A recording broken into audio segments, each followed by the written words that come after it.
بسم اللہ الرحمن الرحیم۔ شروع اللہ کے نام سے جو بڑا مہربان نہایت رحم والا ہے۔ هل اتاک حدیث الغاشیہ،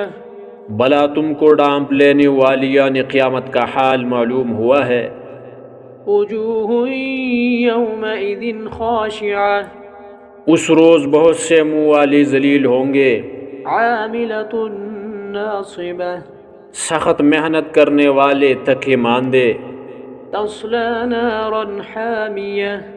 دہکتی آگ میں داخل ہوں گے،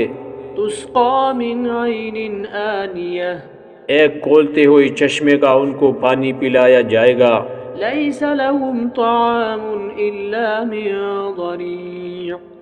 اور خاردار جاڑ کے سوا ان کے لیے کوئی کھانا نہیں ہوگا، لا يسمن ولا يغني من جوع، جو نہ فربہی لائے نہ بھوک میں کچھ کام آئے۔ وجوہ یومئذ ناعمہ، اور بہت سے منہ والے اس روز شادماں ہوں گے، لسعیها راضیہ، اپنے اعمال کی جزا سے خوش دل، فی جنت عالیہ، بہشت بری میں،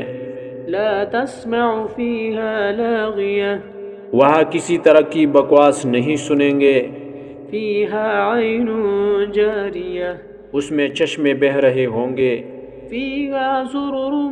مرفوعۃ واکواب موضوعۃ ونمارق مصفوفۃ وزرابی مبثوثہ، وہاں تخت ہوں گے اونچے بچھی ہوئی اور آبخور قرینے سے رکھی ہوئی، اور گاؤں تک یہ قطار کی قطار لگی ہوئی، اور نفیس مسندی بچھی ہوئی۔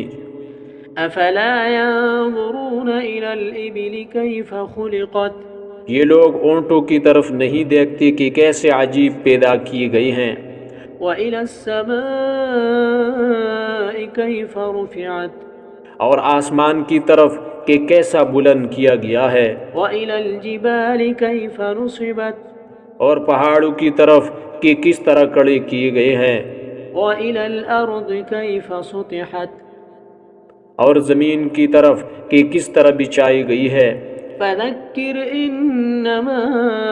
أنت مذكر، تو تم نصیحت کرتے رہو کہ تم نصیحت کرنے والی ہی ہو، لست عليهم بمسيطر،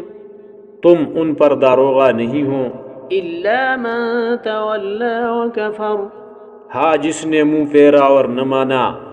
فيعذبه الله العذاب الأكبر، تو اللہ اس کو بڑا عذاب دے گا۔ إن إلينا إيابهم، بے شک ان کو ہمارے پاس لوٹ کر آنا ہے، ثم إن علينا حسابهم، پھر ہم ہی کو ان سے حساب لینا ہے۔